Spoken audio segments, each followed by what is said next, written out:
I said they were the leaders of my people, Sonoria answered, her tone calm and unwavering in its determination. I never said my people willingly followed them. A pause as the words sank in. I also said they forced the magical beings of my world into hiding.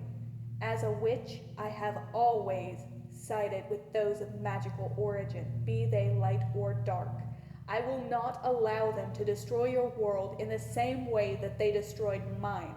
I will stand with this world against them and protect your world from the horrors these people can and will produce if given the chance.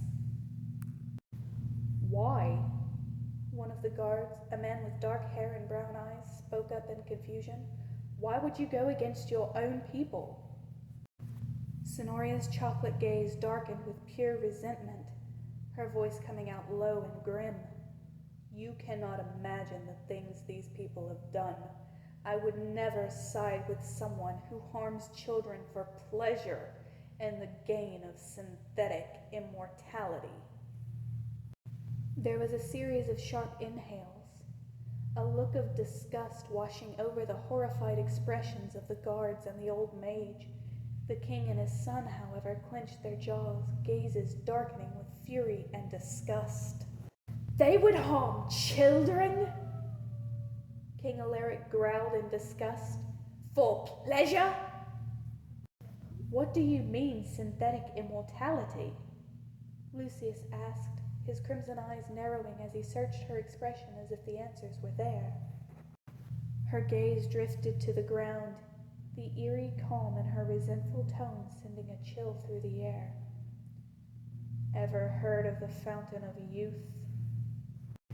Prince Lucius' eyes widened in horror and disgust. You don't mean...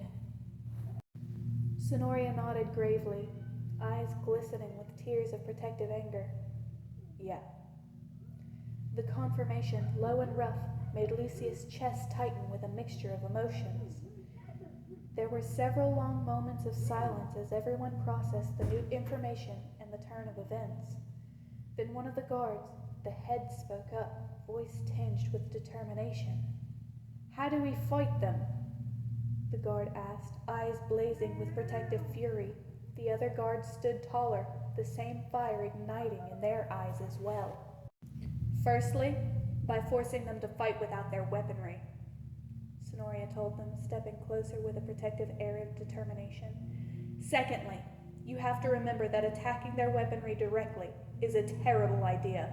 That can produce far more damage than otherwise can cause. It has to be shut down instead. Holding up a device produced from somewhere within those layered skirts, she continued, I have this. It is a device from my world that can help us find a way to shut down their technology without causing physical damage. We can experiment until we find a way. Prince Lucius felt his chest tighten painfully, staring at Sonoria with disbelief and admiration. She would sacrifice the last connection she had to her world in order to protect them. What is that? King Alaric asked, eyeing the device with bewilderment. It's called a smartphone, she explained, clicking a button to make the screen light up.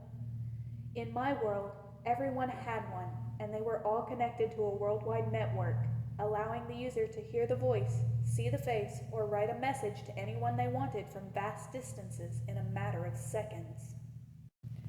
A pause as her expression grew grim. But I must warn you against technological advancement. It takes a great toll on the environment. The cost of such advancements is not worth it. It will destroy the world much more than necessary. It sounds like a mechanical version of the magic that powers our world's advancements. The mage spoke up curiously, stepping closer. That device, it mimics the mirrors we use for communication. I would recommend sticking to magic. Sonoria nodded solemnly, her expression serious. But we can use this device to find ways to render their technology inoperable.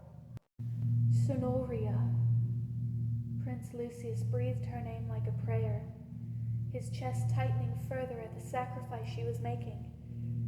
You would give your last connection to the world you know to protect us? She truly is the Phoenix.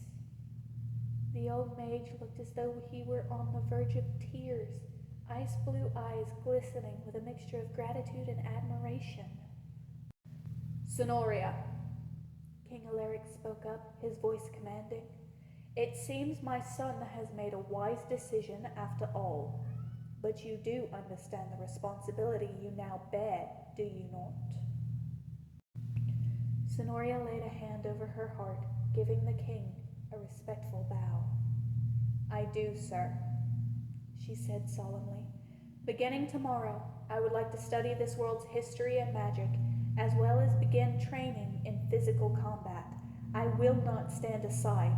I wish to fight alongside all of you. Sonoria, no!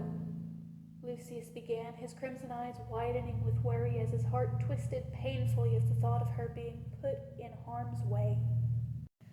Lucius, Sonoria said, her gaze empathetic and almost affectionate, almost grateful. If I am to be your wife, then I refuse to be weak. A good wife would never let her beloved fight alone while she hides. A good wife is there to back up her husband no matter what they face. She is always by his side. A hand unconsciously clutched her heart as she continues, passion and determination bleeding into her voice. And if I truly am the prophesied Phoenix, then I have a duty to fight alongside you and your people, so please, allow me this, future husband. Lucius' eyes fill with utter devotion, his chest tightening with possessive protectiveness, but also a sense of satisfaction. She was willing to put her life on the line for a world not her own, to fight against her own people for the sake of his. This beautiful, captivating, intelligent, and utterly amazing woman, so full of passion, was willing to learn the ways of his world in order to protect his people. And she was his. Sonoria. He breathed her name, his voice barely above a whisper as he stepped closer to her. A small smile pulled at her lips, gaze warm with something soft and almost affectionate, as she whispered his name in return. The king's gaze flickered between them with a hint of approval. Very well, Sonoria, King Alaric said, his tone still commanding, but now with a hint of respect. You will begin training tomorrow. The king gestured to the dark-haired man next to him, who bowed deeply at hearing his name. Marcolo will be your combat teacher. He is head of the royal guard. Then the king gestured to the old mage. Elric will teach you our world's magic. He is head of the royal mage. A pause as the ghost of a smirk pulled at the king's lips. And my son can teach you our kingdom's customs. Gratitude warmed her features, and Sonoria gave another bow as she spoke.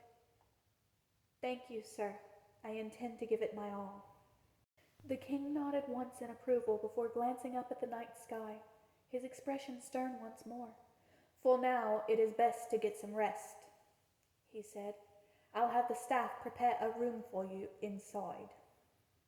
Lucius felt a pang of protective possessiveness at the thought of her sleeping separate from him, where he could not keep her safe. However, he remained silent, knowing it was best not to argue with his father with everything else that had been revealed. Instead, he remained close to her, a hand on her lower back as the group made their way back toward the castle.